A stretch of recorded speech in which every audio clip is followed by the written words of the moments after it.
Bismillahirrahmanirrahim.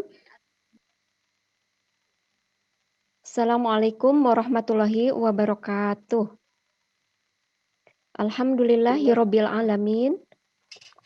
Wassalatu wassalamu ala asrofil anbiya'i wal mursalin wa ala alihi wa sahbihi ajmain. Amma ba'du. Apa kabarnya ibu-ibu pagi ini, Bu? Ya Allah, Allahu Akbar. Ya, semoga kita selalu sehat semuanya, keluarga juga sehat, semangat beribadah, semangat beramal, semangat mencari ilmu ya. Insya Allah pagi ini kajian rumah Majelis Taklim Darul Mutmainah akan dibersamai oleh Ustadz Fuad Muhsin yang akan menyampaikan materinya tentang tetap move on di masa pandemi. Nah, mangga sebelumnya kita sama-sama membaca basmalah dulu ya Bu, bersama-sama. Mudah-mudahan apa yang diberikan Ustadz nanti bisa kita amalkan, bisa kita terapkan dalam kehidupan kita di masa pandemi ini. Bismillahirrahmanirrahim. Mangga kepada Ustadz untuk menyampaikan. Terima kasih Teh Sari. Bismillahirrahmanirrahim. Assalamualaikum warahmatullahi wabarakatuh. Ibu-ibu, saya doakan semoga masuk surga. Amin. Dan yang tidak menjawab salam, didoakan masuk angin. Assalamualaikum warahmatullahi wabarakatuh.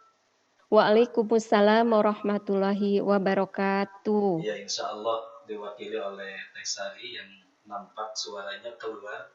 Saya husnudon ibu-ibu yang menyimak yang ikut bergabung juga insya Allah menjawab salam. Karena dalam salam adalah doa kebaikan setidaknya 3, ya, baik dari yang mendoakan ataupun dari yang menjawab salam itu sendiri. Wa idza huyyitum bi tahiyyatin fahayyu bi ahsana minha aw rudduha. Itu diantara dalil bagaimana kewajiban kita untuk menjawab salam apabila kita mendapatkan salam. Alhamdulillahi wa kafa.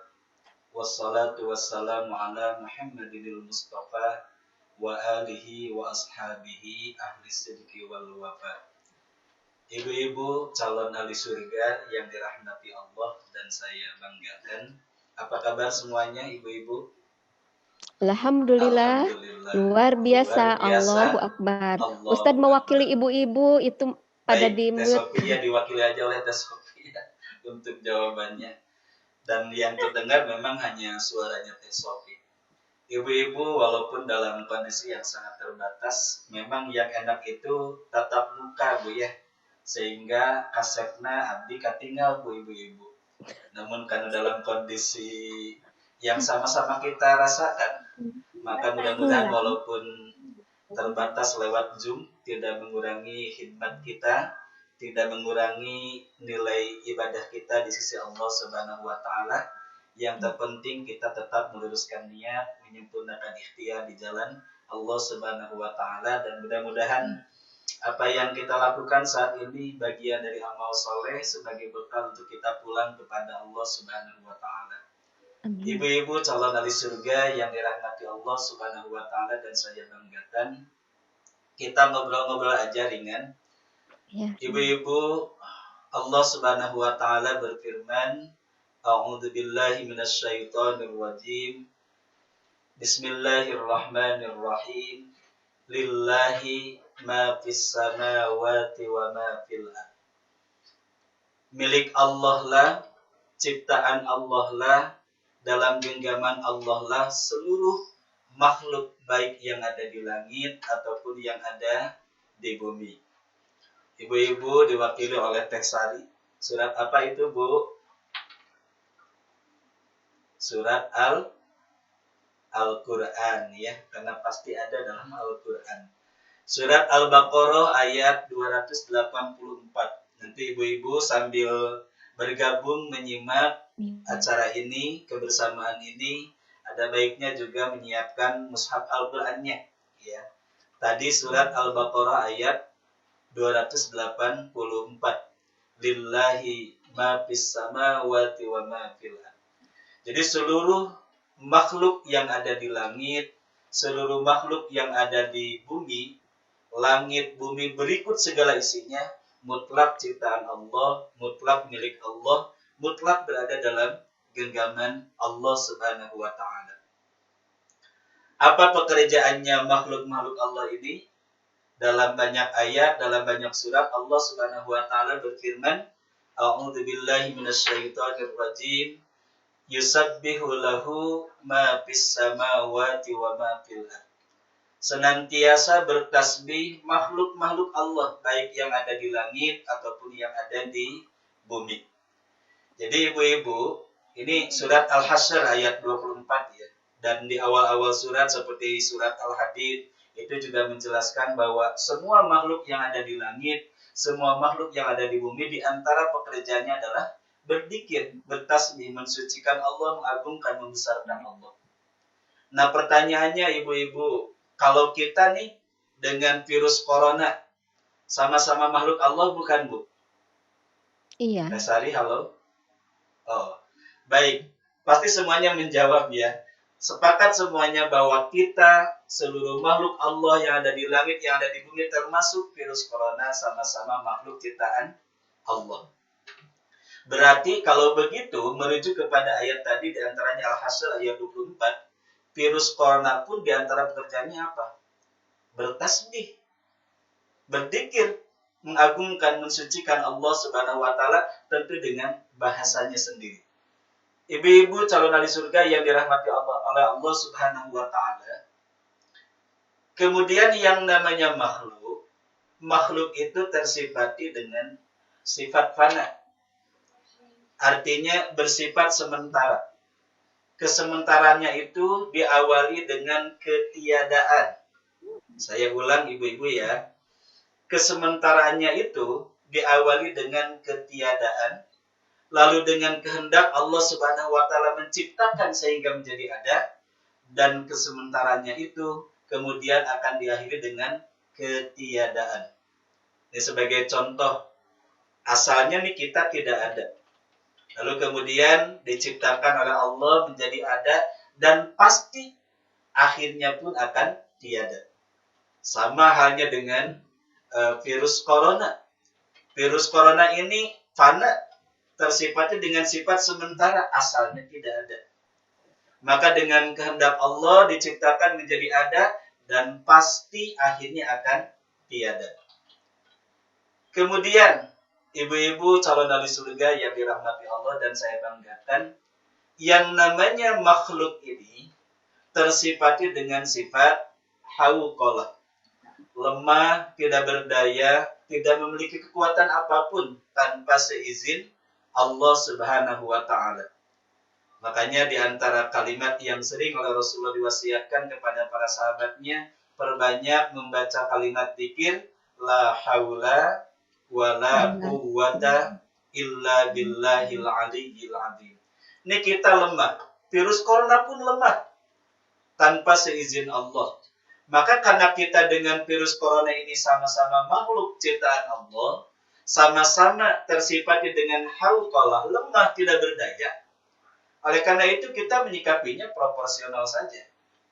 Artinya jangan terlampau panik, jangan terlampau takut. Kenapa? Karena demi Allah, virus corona ini sama sekali tidak akan membahayakan kita tanpa seizin Allah Subhanahu wa taala. Namun walaupun demikian, artinya kita dengan virus corona ini sama-sama makhluk ciptaan Allah, sama-sama lemah, tidak berdaya, kita harus tetap waspada. Dan kita jangan terlampau santai juga menyikapinya. Kenapa?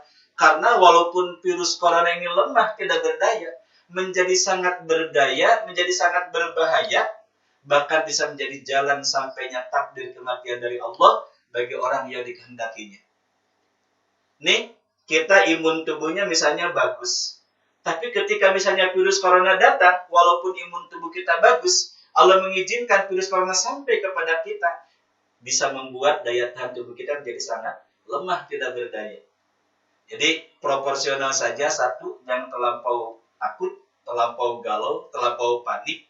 namun juga jangan terlampau santai.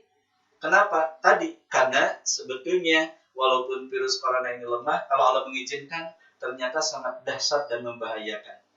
Kalau kita perhatikan di belahan dunia yang masih terpapar virus corona, khususnya di kita saja, setiap hari kita menyimak di media sosial, di media-media elektronik, di berita-berita dalam negeri dan luar negeri, ternyata yang di kita saja di Indonesia, kurvanya tetap masih terus naik.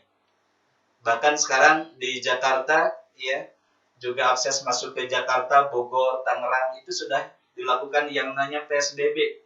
Ini menunjukkan betapa dahsyat dan membahayakan virus corona ini dengan seizin Allah Subhanahu wa taala. Nah, ibu-ibu calon ahli surga yang dirahmati Allah Subhanahu wa taala dan saya banggakan. Jadi kita harus tetap move on ya, walaupun di tengah-tengah pandemi. Move on-nya apa? Salah satunya tadi ya, kerjaan virus ini diantaranya zikir. Maka kita jangan kalah sama virus.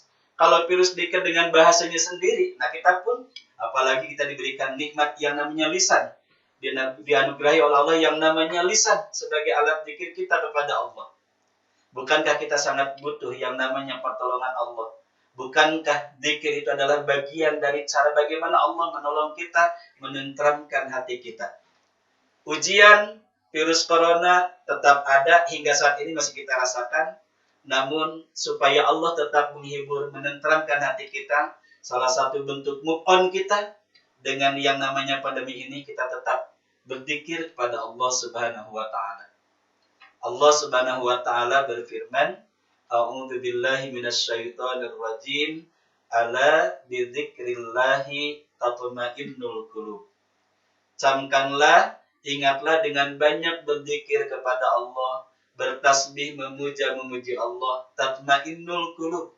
Maka Allah akan memberikan ketenangan, ketenteraman hati.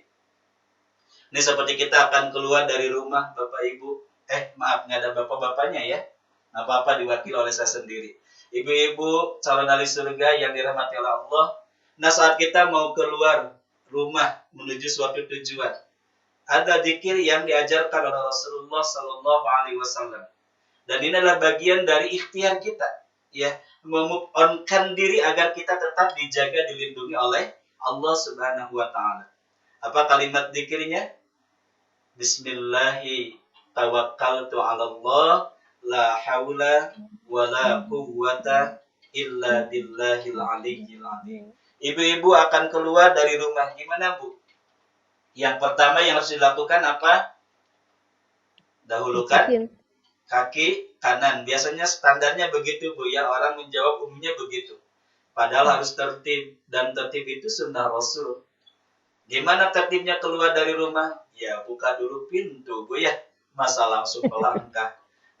Kemudian sebelum membuka pintu, nah itu tadi zikirnya ya. Bismillahi tawakkaltu 'ala Allah, la haula wa la quwwata illa billahil aliyyil azim. Maka kata Nabi, ada 4 yang dijanjikan oleh Allah. Barang siapa yang keluar dari rumahnya, kemudian membaca kalimat zikir tadi, yang pertama illa yuqalu lahu hudita. Akan dikatakan oleh Allah baginya hudita. Orang itu akan diberikan tuntunan, bimbingan, petunjuk oleh Allah Subhanahu wa taala. Mungkin di antara ibu-ibu ada yang pernah mengalami sesuatu yang buntu ketika di rumah, ketika ingin mendapatkan ide, wawasan ataupun input begitu. Maka ibu-ibu tiba-tiba teringat kepada teman ibu, ya.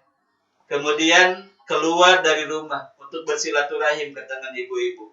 Kemudian membaca kalimat zikir ini. Dalam perjalanan ibu berzikir kepada Allah, tiba-tiba dimunculkan oleh Allah ide untuk ibu. Melihat kejadian, melihat fenomena di jalan misalnya yang dilalui, tiba-tiba muncul ide, muncul wawasan, tambah gagasan, tambah pemikiran. Itu yang dimaksud dari janji Allah Subhanahu wa taala lewat hadis Rasul ini, hudita, akan diberikan tuntunan, bimbingan, petunjuk oleh Allah Subhanahu wa taala. Saya pernah dan sering merasakan hal ini, Bu. ceramah apa ya, nanti khutbah Jumat apa yang disampaikan, udahlah bismillah. Memang dikonsep, memang dibuka-buka referensinya, tapi kadang juga suka bingung. Jangan-jangan pernah disampaikan khutbah Jumat ini di masjid tersebut. Akhirnya keluar dari rumah, baca, amalkan nih zikir yang diajarkan oleh Rasulullah. Tiba-tiba dalam perjalanan, ternyata melihat suatu kejadian, tambah ilmu. Tiba-tiba teringat oleh nasihat teman, tambah ilmu. Ini yang dijanjikan oleh Allah Subhanahu wa taala. Diberikan tuntunan, bimbingan, petunjuk oleh Allah Subhanahu wa taala. Kemudian wawu kita akan dinaungi oleh Allah Subhanahu wa taala, dijaga, dilindungi oleh Allah Subhanahu wa taala. Ibu-ibu move on-kan diri saat keluar dari rumah ya, karena kita tidak tahu nih apakah keluar dari rumah kita akan terbebas dari yang namanya virus corona atau tidak, karena luar biasa virus corona ini kerjaannya ya. Penularannya begitu cepat ya, dan kita lemah, tidak berdaya tanpa dilindungi, dijaga oleh Allah Subhanahu wa taala. Maka sebelum keluar dari rumah, move on-kan diri dulu.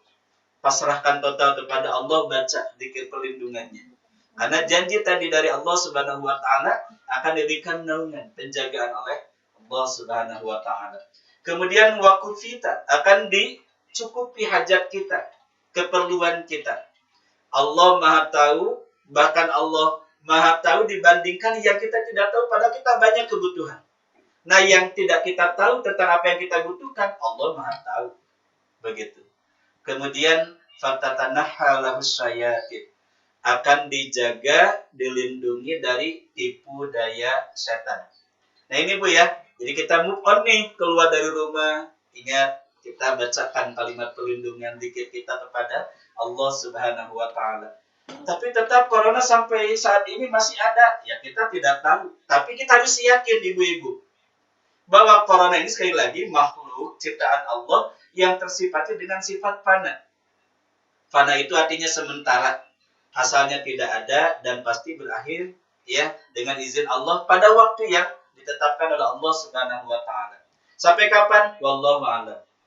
Ini maaf, ini bercanda ibu-ibu ya. Mungkin corona hingga saat ini masih ada karena salah seorang nenek yang ketika itu berdoa ketika mendapatkan BLT dari petugas COVID, Bu. Jadi ceritanya ada petugas gugus COVID-19 mau menyampaikan BLT, bantuan langsung tunai. Si ibu, si nenek ini begitu mendapatkan amplop, girang tuh senang. Alhamdulillah, hatur nuhun, terima kasih. Kemudian dibuka amplopnya, dihitung. Ternyata ada uang 600.000. Si nenek langsung angkat uangnya lagi, ditepukin ke jidat. Alhamdulillah. Nanya ke panitianya, ini tuh dari mana? Kata panitianya, ini bantuan corona. Ya Allah, begitu baik ya Neng Corona. Didoakan sama nenek, mudah-mudahan umurnya panjang, berkah. Mungkin itu Bu ya. Maaf ini kalau kurang nyambung, tapi mudah-mudahan nyambung Bu ya. Nah ibu-ibu yang dirahmati oleh Allah Subhanahu wa taala, ya tetap move on. Ya, jangan sampai ujian pandemi ini membuat kita menjadi sempit hati. Ya, justru ujian pandemi ini harus mendorong kita agar tetap move on. Ya, karena beda kalau kita beribadah, beramal di kondisi yang leluasa, tidak ada pandemi seperti ini, dengan saat kita tetap move on kepada Allah dalam kondisi pandemi seperti ini, akan beda hitungannya di sisi Allah Subhanahu wa taala. Artinya Allah akan memberikan balasan yang lebih besar lagi. Ya. Ibu-ibu yang dirahmati oleh Allah Subhanahu wa taala, tetap bersyukur ya, walaupun kita kenyataannya sedang dihadapkan kepada yang namanya virus corona ini. Kenapa bersyukur? Satu, bersyukur karena secara fisik kita tidak termasuk orang yang terpapar, dan mudah-mudahan selamanya sampai akhirnya hilang yang namanya virus ini, kita termasuk orang yang dijaga oleh Allah Subhanahu wa taala. Mensyukuri hingga saat ini kondisi kita. Oh alhamdulillah, kita insya Allah secara fisik sehat, tidak terpapar yang namanya virus corona ini. Yang bersyukur, kenapa mesti bersyukur? Karena ternyata ibu-ibu ya, ada hikmah yang begitu besar dari Allah di balik ujian corona ini. Bukankah yang namanya ujian, cobaan, apapun itu bentuknya, ini adalah bagian dari cara Allah menunjukkan kasih sayang kepada hambanya. Ada hadis yang pendek riwayat Imam At-Tirmidzi, Rasulullah Shallallahu Alaihi Wasallam bersabda, "Idza ahabballahu biqaumin ibtalahu." Dalam hadis yang lain, "Idza ahabballahu bi'abdin ibtalahu." Ketika Allah akan menunjukkan cintanya kepada suatu kaum, maka kaum itu akan diberikan ujian dan cobaan oleh Allah Subhanahu wa taala. Atau dalam hadis yang lain, idza ahabballahu bi'abdin ibtalahu. Jadi kalau tadi ibtalahum, kalau yang ini ibtalahu. Apabila Allah ingin menunjukkan cintanya kepada seorang hamba, maka hamba itu akan diberikan yang namanya berbagai ujian dan cobaan. Nah, ibu-ibu jangan lupa ujian tidak identik dengan sesuatu yang buruk. Kita lihat ya surat Al-Anbiya ayat 35. Silakan ibu-ibu yang membawa mushaf Al-Quran, nanti bisa dicek surat Al-Anbiya ayat 35. Allah Subhanahu wa taala berfirman, A'udzubillahi minasyaitonir rajim. Bismillahirrahmanirrahim.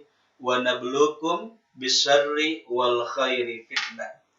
Kata Allah, firman Allah, dan kami pasti akan uji kamu sekalian, ya. Bisyarri wal khairi fitnah. Dengan sesuatu yang buruk, dengan sesuatu yang tidak kita harapkan adanya, dengan sesuatu yang kita tidak mau itu terjadi menimpa kepada kita. Wal khairi, dan sesuatu yang baik. Jangan lupa Bapak Ibu ya, yang namanya harta, rizki ya, yang Allah berikan kepada kita, itu salah satu bentuk ujian Allah untuk kita. Ya. Banyak orang yang tidak lulus dengan yang namanya ujian harta. Dengan harta menjadi kikir, dengan harta menjadi kemudian sombong, dengan harta bukan bersyukur malah menjauh dari Allah, sholat ditinggalkan. Nah, itu berarti dia tidak lulus dengan ujian yang namanya al-khair tadi. Padahal siapa yang tidak ingin yang namanya harta? Tapi tidak sedikit orang yang tidak lulus dengan ujian yang namanya harta. Dan tidak sedikit juga yang lulus, artinya banyak orang yang ketika diberikan asyar. Asyar itu apa? Sesuatu yang tidak diharapkan oleh dirinya. Nah, ibu-ibu yang dirahmati oleh Allah Subhanahu wa taala, kita pun harus bertafakur, merenung, melakukan koreksi diri, muhasabah. Di samping tadi bersyukur, Bu ya, kita pun harus melakukan yang namanya koreksi diri, muhasabah. Ini harus kita move on nih, harus meluangkan waktu. Ya, meluangkan waktu. Kenapa ujian demi ujian senantiasa hadir menyertai perjalanan kehidupan kita, termasuk virus corona ini. Walaupun secara fisik tadi kita termasuk orang yang dijaga hingga saat ini tidak terpapar, tapi kan kita merasakan efeknya, dampaknya. Betul kan Bu ya? Seperti saya, maaf sekali. 25 Februari saya baru pulang umroh. Walaupun nggak ada yang nanya Bu ya, ini informasi. Tanggal 27 Februari ternyata keluar surat edaran dari Kementerian Haji dan Umroh Saudi bahwa dilarang untuk melakukan ibadah umroh, perjalanan ibadah umroh. Bahkan haji pun termasuk yang dilarang. Hingga saat ini, sampai kapan? Wallahu a'lam. Walaupun kemarin ada berita yang cukup menggembirakan. Katanya dimulai nanti bulan depan, bulan Oktober. Mulai tanggal 4. Wallahu a'lam. Mudah-mudahan betul-betul terwujud, Bu. Sehingga harapan dan keinginan setiap orang untuk datang berziarah ke Tanah Suci, menunaikan ibadah umroh segera Allah wujudkan begitu. Tapi kita tidak tahu. Itu rencana manusia, Bu ya. Rencana Allah, jangan-jangan, ya mudah-mudahan tidak ya. Jangan-jangan masih dalam kondisi pandemi begitu. Nah, ibu-ibu yang dirahmati Allah Subhanahu wa taala, kenapa kita harus melakukan muhasabah diri? Ibu-ibu, benar bahwa yang namanya virus corona ini, apapun bentuk ujian, cobaan, musibah yang terjadi menimpa, itu terjadinya dengan izin Allah. Bisa dilihat, dicek oleh ibu-ibu surat At-Taghabun ayat 11. Saya boleh catat Bu ya bagi yang tidak membawa Al-Quran. Surat At-Taghabun ayat 11. Mungkin ibu-ibu ada yang sudah hafal ayatnya Bu ya. A'udzu billahi minasyaitonir rajim. Ma asaba min musibatin illa biidznillah. Tidak ada suatu musibah, ujian, cobaan yang terjadi menimpa kepada kita, kepada siapapun, illa biidznillah, kecuali terjadi dengan izin Allah. Termasuk pandemi corona ini, ibu-ibu, ini terjadinya dengan izin Allah. Tidak ada yang terlepas dari genggaman Allah, tidak ada yang terjadi dengan izin Allah, tanpa izin Allah, maaf. Ya. Namun ternyata di ayat yang lain, Ibu silakan buka surat Asy-Syura. Surat Asy-Syura ayat 30. Allah mengingatkan kepada kita semua. A'udzu billahi minasyaitonir rajim. Bismillahirrahmanirrahim. Wa ma asabakum min musibatin fabima kasabat aydikum wa ya'fu an katsir. Dan apa saja musibah, bencana, ujian, cobaan yang terjadi menimpa kepada kamu sekalian, fabima kasabat aydikum. Maka firman Allah itu disebabkan aydikum. Aydikum itu kalau dalam bahasa Arab, aidun itu artinya tangan. Kalau aydikum berarti tangan-tangan kalian. Namun yang dimaksud dalam penjelasan tafsir ayat ini, aydikum bukan bermakna tangan-tangan kalian. Tapi apa maknanya? Dunubikum wa maksiyatikum. Jadi, ibu-ibu, menurut surat Asy-Syura ayat 30, Allah mengingatkan kepada kita nih, bahwa yang namanya ujian, cobaan, musibah, bencana terjadi, itu diundang disebabkan oleh dosa dan maksiat-maksiat kalian, kata Allah. Ini korelasinya, hubungannya kenapa dengan pandemi ini, ujian pandemi ini, kita harus banyak meluangkan waktu untuk evaluasi diri. Kenapa hingga saat ini virus corona masih tetap ada? Bahkan kurvanya yang terpapar masih cenderung naik.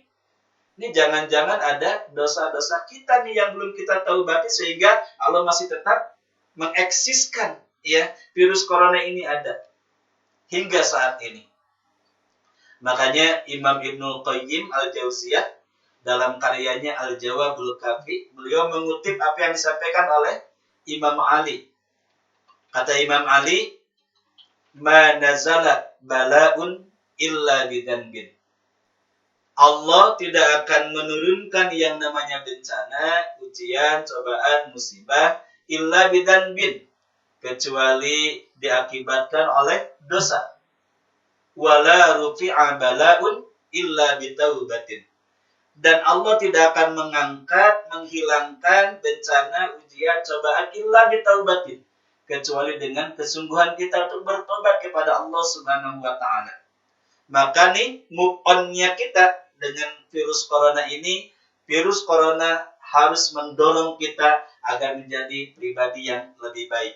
Banyak melakukan koreksi diri, disertai setelah melakukan muhasabah, banyak mengevaluasi diri, bersungguh-sungguh tobat kepada Allah Subhanahu wa taala. Ingat di antara janji Allah lewat hadis Rasulullah, dalam hadis riwayat Imam Ahmad dari Ibnu Abbas, man aksarul istighfar, barang siapa yang memperbanyak beristighfar, memohon ampunan kepada Allah, ja'alallahu min kulli dhikin makhraja, Allah akan memberikan jalan keluar dari setiap kesulitan yang dihadapi. Wa min kulli hammin faraja, Allah akan menggantikan kegundahan, kegalauan, kebingungan dengan ketenangan, dengan kebahagiaan. Wa razaqahu min haitsu la yahtasib, Allah akan mengkaruniakan rizki dari jalan yang tidak pernah kita sangka. Ibu-ibu, siapa yang mengira, menyangka, menduga tiba-tiba muncul virus corona sehingga sampai saat ini masih ada, Bu. Tapi siapa yang menyangka juga tiba-tiba hilang dengan sendirinya. Dan bagi Allah itu sangat mudah. Menciptakan, meniadakan itu bagi Allah sangat mudah. Cukup bagi Allah mengatakan kun fayakun. Idza aradallahu, apa itu? Idza arada syai'an ayyakula lahu kun fayakun. dua ayat terakhir sebelum dari surah Yasin, Bu ya. Idza arada syai'an ayyaqula lahu kun fayakun. Maka ibu-ibu apa yang harus kita lakukan tadi? Yaitu bagaimana bersungguh-sungguh bertobat kepada Allah Subhanahu wa taala. Baik yang kita lakukan tobat saat kita berdoa selepas kita menjalankan sholat fardiyah yang 5 waktu setelah diawali dengan zikir. Sisipkan, Bu, yang paling pertama prioritas minta ampunan kepada Allah. Ya, atau mencari waktu yang khusus ya, yang membuat kita lebih kondusif untuk terus merengek kepada Allah, memohonkan ampunan kepada Allah Subhanahu wa taala. Di antaranya kapan waktunya? Fi sulusail lailil akhir. Sepertiga malam terakhir. Saat sebagian orang terlelap tidur, kita bangun, Bu. Kemudian kita salat, kita munajat kepada Allah, ya. Kemudian fafadat ainah, meneteskan air mata tobat, menyesal atas perbuatan dosa maksiat yang kita lakukan. Itu, Ibu, adalah waktu di mana Allah dengan istimewanya itu mencari. Sepertiga malam itu waktu istimewa. Waktu di mana Allah turun. Itu dalam hadis kutsinya begitu. Allah turun ke langit bumi ini di sepertiga malam. Allah mencari siapa tuh yang membangunkan sepertiga malam dengan qiyamul lail, dengan ibadah, dengan dzikir, dengan munajat kepada Allah Subhanahu wa taala. Jadi orang yang istimewa, Bu, orang yang qiyamul lail itu. Kenapa? Karena dicari oleh Allah, Allah sengaja turun. Dan itulah di antara waktu yang dijanjikan oleh Allah sebagai waktu mustajab. Nah, saat kita ingin Allah segera mengampuni dosa kita, pilih itu waktunya, Bu. Nah, untungnya bagi yang melaksanakan ibadah haji, ibadah umrah itu 2+, Bu. Berdoa di tempat mustajab, berdoa di waktu ijabah. Jadi subhanallah, dua-duanya dapat. Sepertiga malam, berdoa, kemudian masuk ke Hijri Ismail, sholat, berdoa, itu waktu dan tempat. Atau misalnya di depan multazam, ya, di depan multazam, itu kan tempat mustajab doa, sepertiga malam waktu ijabah doa, Masya Allah.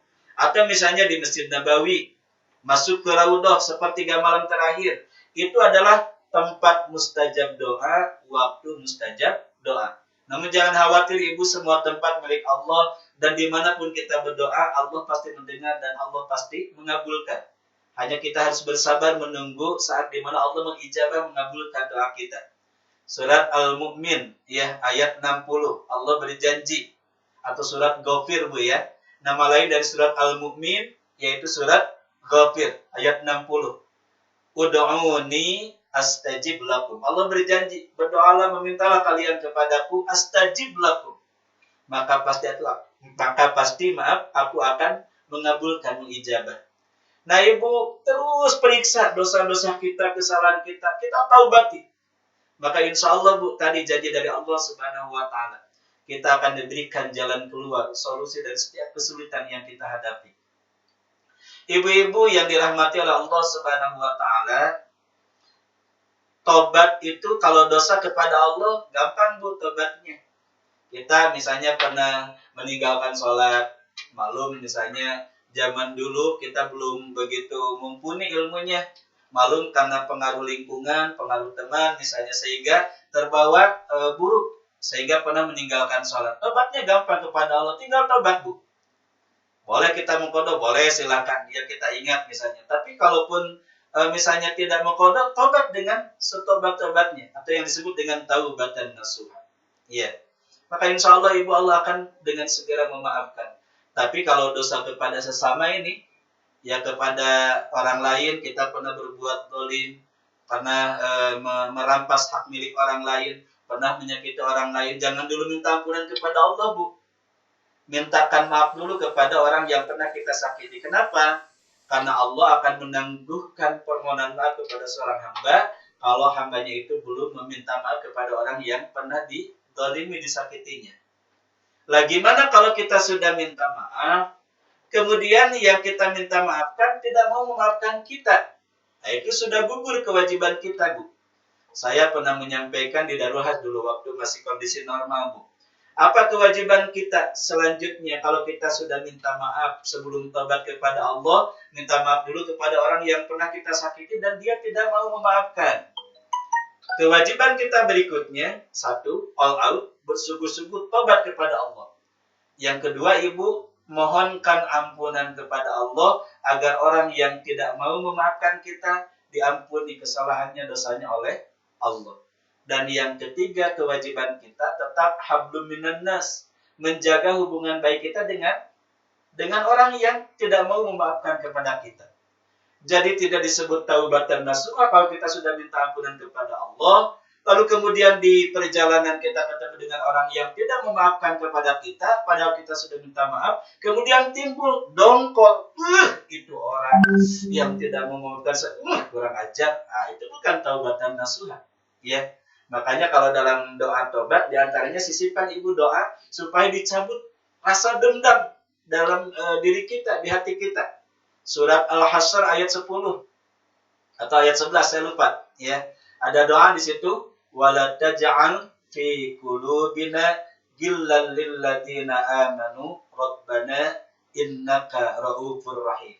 Jadi supaya oleh Allah dibersihkan, dicabut Bu yang namanya dendam, kedengkian, hasud dari hati kita. Sehingga lapang untuk memaafkan kesalahan orang walaupun orang itu tidak mau memaafkan kepada kita, ya. Jadi tidak hanya doa seperti doa Nabi Adam, silakan ya Rabbana dhalamna anfusana wa illam taghfir lana dan seterusnya. Itu ada dalam surah Al-A'raf ayat 23. Atau misalnya doa tobat seperti doa tobatnya Nabi Yunus. La ilaha illa anta subhanaka inni kuntu minadh dhalimin. Ibu, syarat taubatan nasuha, satu, harus ada penyesalan yang mendalam di dalam hati kita. Biasanya ekspresi penyesalan itu nampak dari tetesan air mata. Biasanya orang kalau sedih, Bu, ya, itu kan kadang refleks air mata turun. Iya, air mata menetes. Ya, kata Nabi ada 2 tetesan air mata yang bisa menjadi junnah, perisai seseorang dari sentuhan api neraka. Air mata apa itu? Air mata syukur, air mata tobat. Maka ibu-ibu semakin banyak meneteskan air mata, mudah-mudahan tetesan air mata itu menjadi saksi nanti di akhirat dan bahkan menjadi junnah, perlindungan dari sentuhan api neraka. Bahkan kata Nabi, dari 7 golongan nanti di hari kiamat yang akan mendapatkan naungan Allah Subhanahu wa taala. Ini hadisnya sahih dari Abu Hurairah, riwayat Imam Bukhari Muslim. Sab'atun yudhilluhumullahu fi dhillihi yauma la dhilla illa dhilluh. Ada 7 golongan nanti yang pada hari kiamat, pada hari di mana tidak ada yang sanggup memberikan naungan pertolongan kecuali hanya Allah. Di antaranya siapa? Seseorang yang di keheningan malam dia bermunajat kepada Allah Subhanahu wa taala, fafadat aina, sampai meneteskan air mata. Air mata tobat, air mata syukur. Nah, ibu-ibu yang dirahmati Allah, harus ada penyesalan, ya. Penyesalan yang mendalam. Yang kedua, syarat taubatan nasuha apa? Bertekad untuk tidak mengulangi kembali perbuatan dosa. Nah, kita kan manusia, kadang rentan dengan yang namanya dosa, dengan yang namanya kesalahan. Gimana? Ya sudah, ketika kita hilaf berbuat dosa, segera kembali kepada Allah. Segera bertobat kepada Allah. Hilaf lagi, tobat lagi, terus begitu. Ya. Kemudian yang berikutnya, kalau dosanya ada sangkut pautnya kepada orang lain atau yang disebut dengan hak adami, maka syarat taubatan nasuha, sebelum meminta ampunan kepada Allah, kita harus meminta maaf terlebih dahulu kepada orang yang pernah kita sakiti. Itu baru koma. Nah, yang terakhir, syarat taubatan nasuha apa? Setelah kita melakukan tobat, maka berikutnya yang harus kita lakukan, tingkatkan amal-amal kebaikan kita, tingkatkan ketaatan kita, tingkatkan amal-amal soleh kita. Ini Bu ya. Jadi move on di masa pandemi ini, satu bentuk move on-nya apa Bu? Tetap kita mengagungkan Allah, tetap berzikir kepada Allah. Jadi jangan sampai sudah memang kita kondisinya terdampak misalnya Bu ya, oleh yang namanya virus corona ini, walaupun secara fisik tidak, tapi terdampak dari sisi yang lain. Jangan sampai kita mempersulit diri dengan jauh dari Allah. Enggak. Justru harus membuat kita tetap move on. Tetap mendekat, merapat kepada Allah. Hidupkan hati lisan dengan berzikir kepada Allah. Kemudian banyak bersyukur Bu, ya, karena sesuatu yang Allah timpakan bukan keburukan, ya, kalau kita tepat menyikapinya.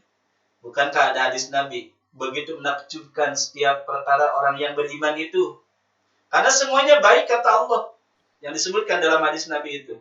Ketika ditimpa suatu musibah, dia bersabar, sabar jadi kebaikan.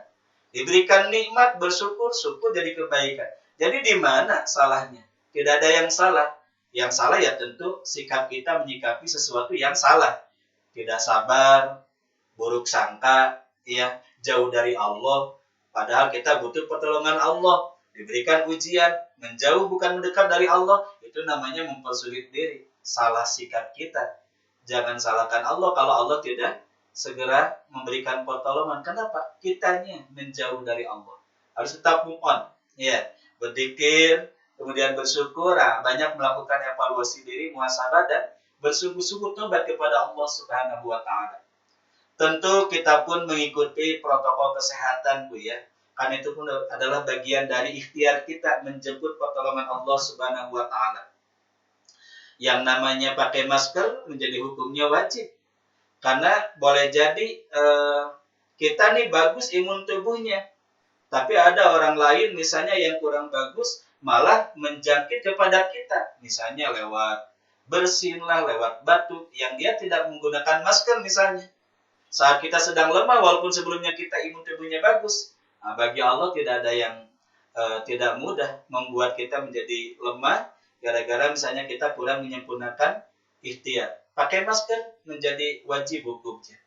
Ya, akan menjaga kita dari madarat dan menjaga kita untuk memberikan madarat kepada orang lain. Itu masker, Bu. Ya. Nah, kalau kita mengambil hikmah, Bu, merenung gitu ya. Kenapa kita harus pakai masker? Ingat juga nih dosa lisan kita. Jangan-jangan selama ini kita banyak dosa mulut, kurang terjaga, sehingga Allah memberikan peringatan, pakai tuh masker, tutup mulut. Ya. Ini boleh jadi salah satu hikmahnya begitu, Bu. Di samping masker adalah ikhtiar untuk melindungi kita dari terpapar oleh yang namanya virus corona ini. Tapi hikmah lain saya kira, kita nih diingatkan oleh Allah. Jangan-jangan nih dominan dosa dari tubuh ini salah satunya lewat organ yang namanya lisan. Ya. Ibu-ibu kalau mau tafakur, Bu, boleh jadi yang dominan itu dosa lisan. Betul nggak, Bu? Itu yang prioritas harus kita tahu berarti. Ya. Kata Imam Ali tadi, Bu, Allah tidak akan mengangkat bencana, musibah, ujian illa bitaubatin, kecuali dengan kesungguhan kita untuk bertobat kepada Allah Subhanahu wa taala. Kemudian social distancing. Ya, ini pun bagian dari upaya ikhtiar kita menjemput pertolongan Allah, Bu. Ya. Hindari kerumunan, begitu ya. Kemudian senantiasa menggunakan hand sanitizer, ya. Kemudian protokol kesehatan yang lain kita sempurnakan. Dan Ibu jangan lupa ya istiqomah dalam berdoa.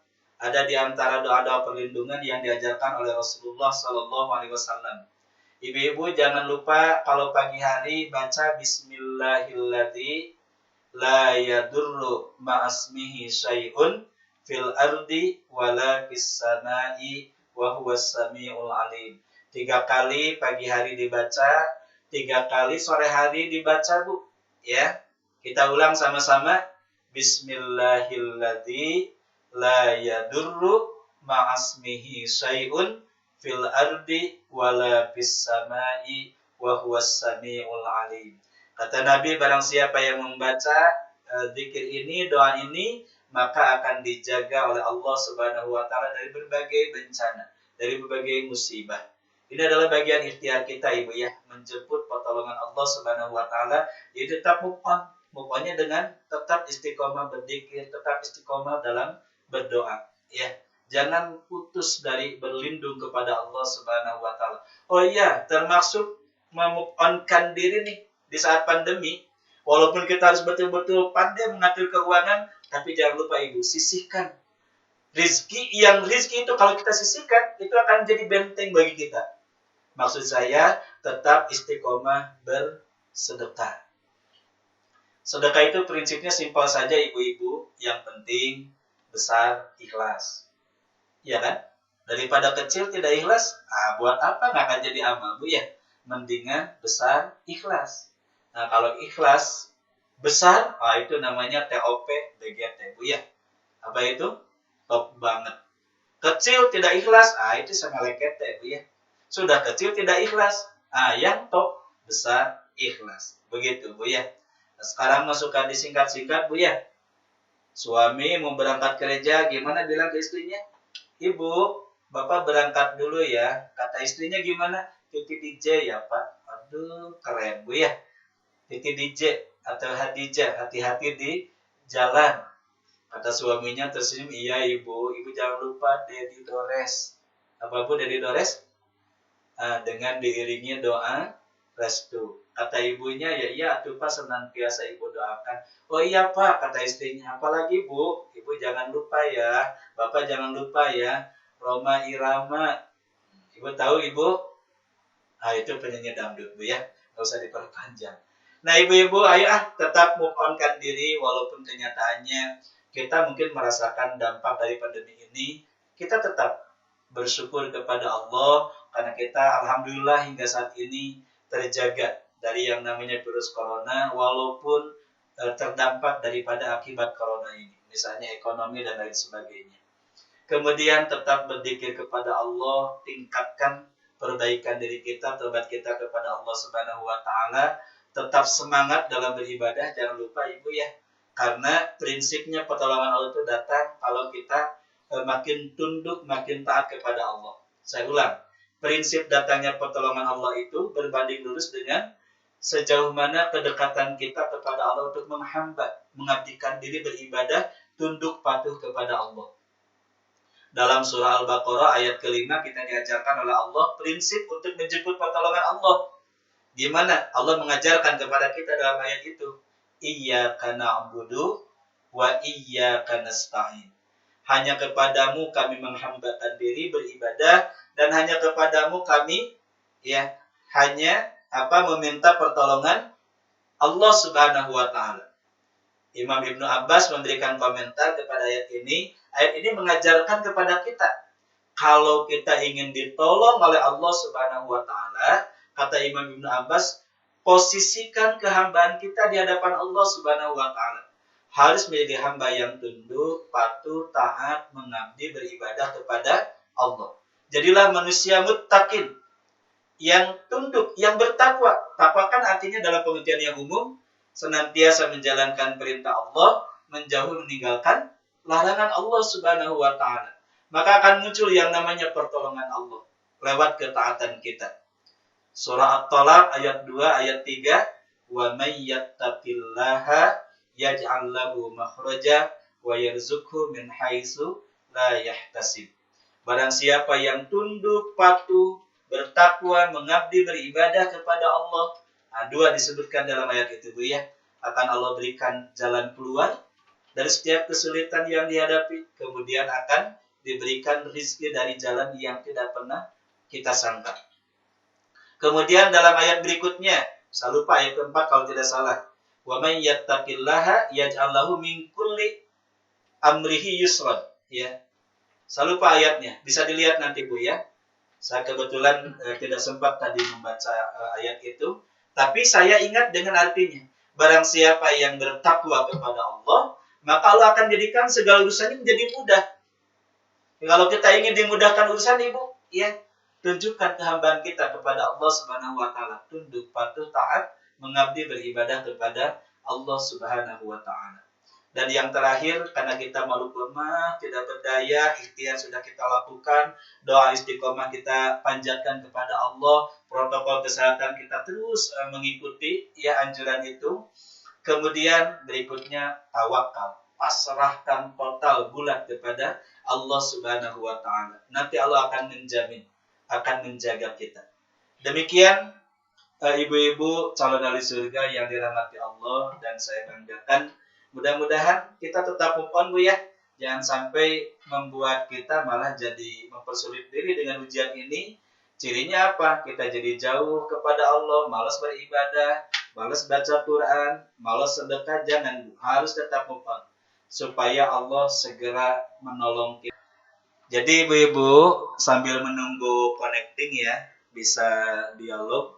Saya kembali mengajak kepada saya sendiri, mengingatkan juga kepada ibu-ibu yang ikut bergabung di kesempatan pagi hari ini, ingat bahwa ujian, musibah, cobaan itu adalah kehendak Allah.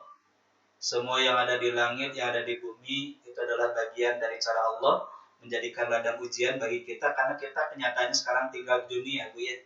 Yang namanya dunia, ad-dunya makanul musibah, makanul imtihan. Dunia ini tempat ladang ujian, cobaan bagi kita. Ya, jangan berharap ibu akan terlepas dari yang namanya ujian, cobaan. Kenapa? Karena memang kenyataannya kita hidup di tempat di mana tempat ini tempat ujian dari Allah bagi kita. Begitu ya. Nah, apa tujuan Allah menguji kita dengan bagi ujian dan cobaan? Liyabluwakum ayyukum ahsanu amala. Agar kita nih makin bagus kualitas amal kita, kualitas keimanan kita, kualitas ibadah kita di sisi Allah Subhanahu wa taala. Maka ayat ini mendorong kita agar kita tetap move on, walaupun dalam kondisi yang mungkin sebagian kita merasakan ada yang sulit begitu ya, dalam berbagai aspek sulitnya ya. Karena misalnya termasuk yang terdampak oleh virus corona ini. Nah, maka move on-nya apa? Kita tetap terus berzikir kepada Allah. Itu move on namanya, Bu ya. Kemudian kita tetap mengabdi beribadah kepada Allah, merapat mendekat kepada Allah. Dengan yang wajib, yang diwajibkan oleh Allah, salat 5 waktu, Bu ya. Kemudian menghidupkan amalan nafilahnya, salat nafilahnya, qabliyah, ba'diyahnya, kemudian qiyamul lailnya, kemudian duha, jangan lupa Bu ya. Kemudian juga tetap tilawah Al-Quran. Kita biasakan minimal odaj Bu ya. One day, one juz. Kebayang Bu. Pahalanya kan 1 huruf 10. Kalau 1 juz ada berapa huruf? Kalikan 10. Artinya akan banyak limpahan kebaikan dari tilawah Al-Quran kita. Dan ingat Ibu, likulli harfin minal Quran majiyah. Setiap 1 huruf dari Al-Quran itu ada majiyahnya. Apa majiyah itu? Ada kehebatannya Bu. Ada keistimewaannya. Maka kalau kita ingin termasuk orang yang diistimewakan oleh Allah, Bu, itu Bu ya, caranya jangan pernah putus dari tilawah Al-Quran. Ya, minimal 1 hari 1 juz. Bayangkan Bu, 1 huruf, 1 majiyah, ya, 1 kebaikan yang dilipatkan jadi 10. Setiap hurufnya ada majiyahnya, ada keistimewaannya, ada keajaibannya, Masya Allah. Ya, kemudian bertobat bersungguh-sungguh kepada Allah Subhanahu wa taala. Harus tetap move on dengan tobat Bu, supaya segera Allah memberikan solusi jalan keluar, bahkan mengangkat dengan kehendak Allah secepatnya virus corona ini. Kemudian Masya apa Allah. Bu? Yang Ustaz lainnya izin tetap ikuti menyampaikan protokol ada kesehatan. pertanyaan. Kemudian senantiasa istiqomah dalam bersedekah. Ya, karena sedekah itu adalah tadfa'ul bala, kata Nabi, akan mencegah, menghindarkan seseorang dari yang namanya bencana. Ini memang ingat Bu, saya pernah menyimak tausiah dari Kiai Haji Muhtar Khalid, guru kita. Beliau bercerita ada seorang jamaah, seorang ibu yang kalau mau bepergian mengawalinya dengan sedekah. Ini sudah menjadi habit, jadi kebiasaan yang positif Bu. Suatu saat ibu ini akan ke Ciamis, kemudian membawa cucunya begitu. Nah, ternyata ketika akan naik mobil elep tidak jadi naik. Kenapa? Karena cucunya tiba-tiba merengek, ya, karena ingin pup. Kata ibunya, kata neneknya ini, bukannya dari tadi. Kenapa nggak dari tadi? Ya maaf nek, kan baru terasa mulusnya sekarang. Ya udah, akhirnya tidak jadi naik elep. Kemudian sang nenek nyari toilet umum, ketemu, ya udah selesai. Kemudian bersiap-siap untuk menyetop mobil. Lalu datanglah mobil yang kedua, naiklah sang nenek ini dengan cucunya. Apa yang terjadi ibu-ibu ketika melewati nagrek, ternyata elep yang tidak jadi dinaiki terjerembab masuk ke dalam jurang. Macet di jalanan. Si nenek ini, si ibu ini berusaha mencari tahu apa. Begitu dilihat ternyata tahu persis. Oh, itu adalah elep yang sebelumnya tidak jadi dinaiki.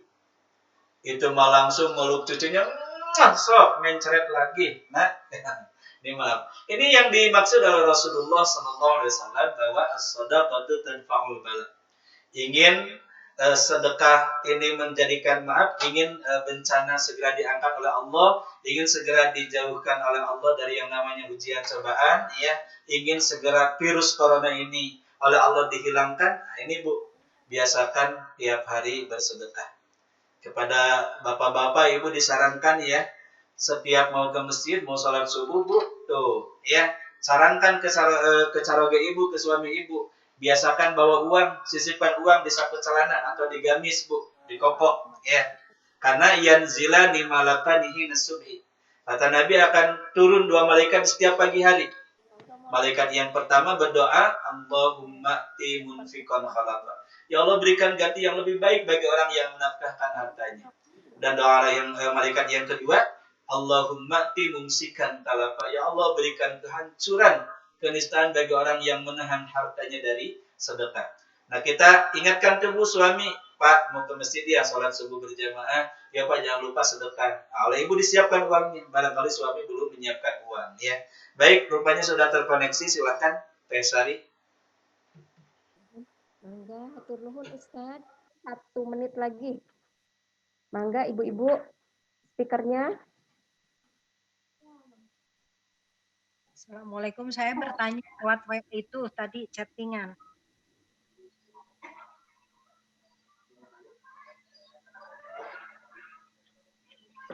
Ya, bismillah Teh Sari. Itu di chat ada pertanyaan dari Bu Leni.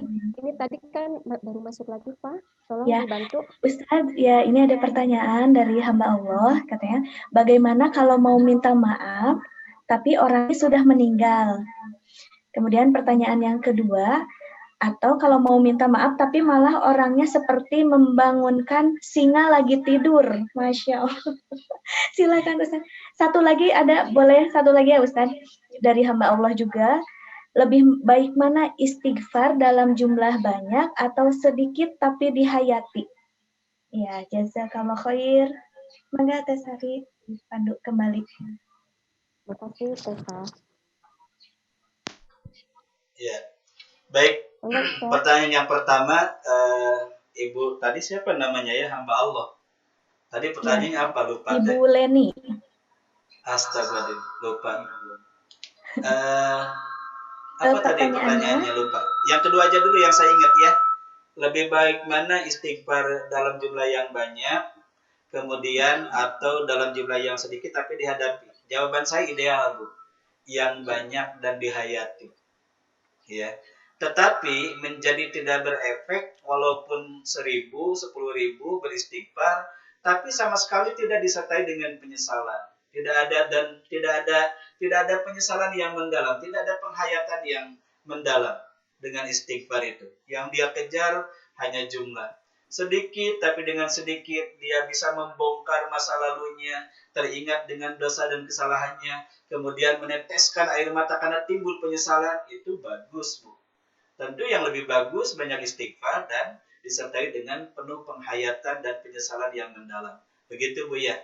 Kemudian bagaimana kalau kita meminta maaf kepada orang yang ternyata orangnya sudah meninggal?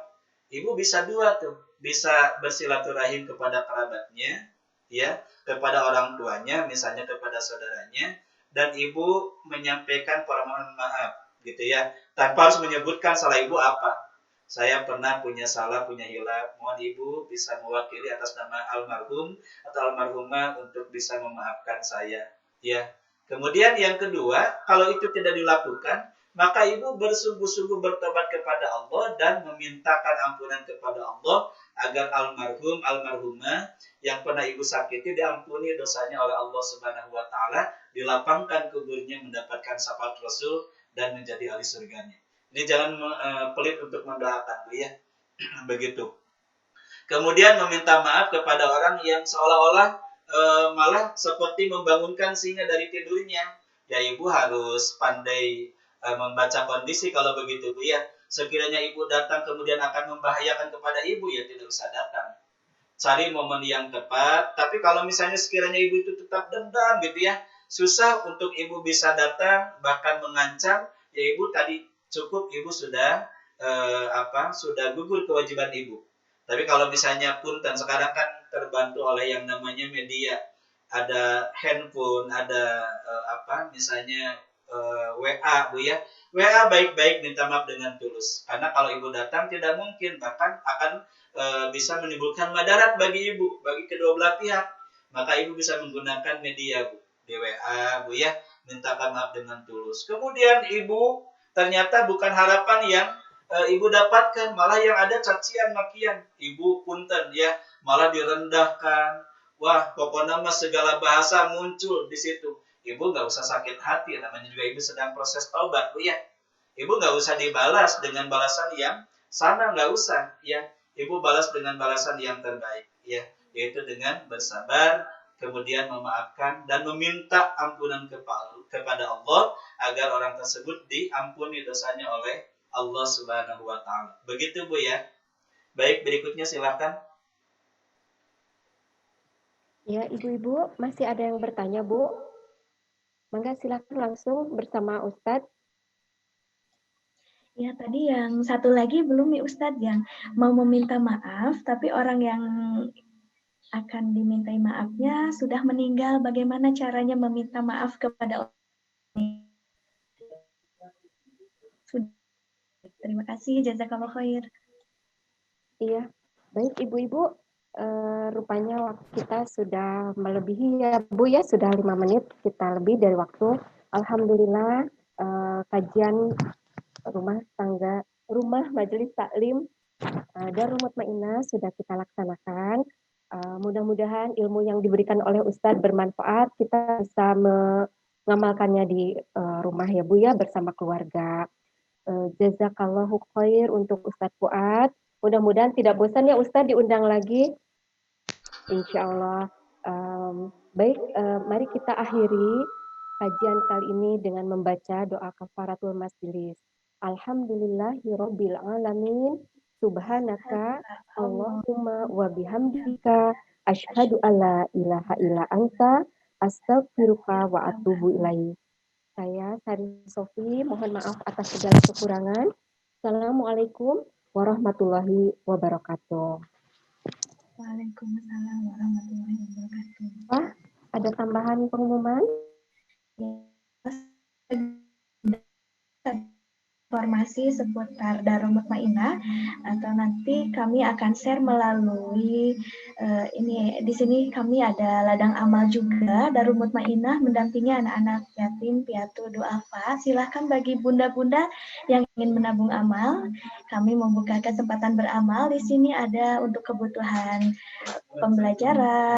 Mungkin itu Tesari nanti insya Allah akan di-sharekan melalui grup WhatsApp. Terima kasih, jazakallahu khair, jazakumullah Ya, terima kasih semuanya.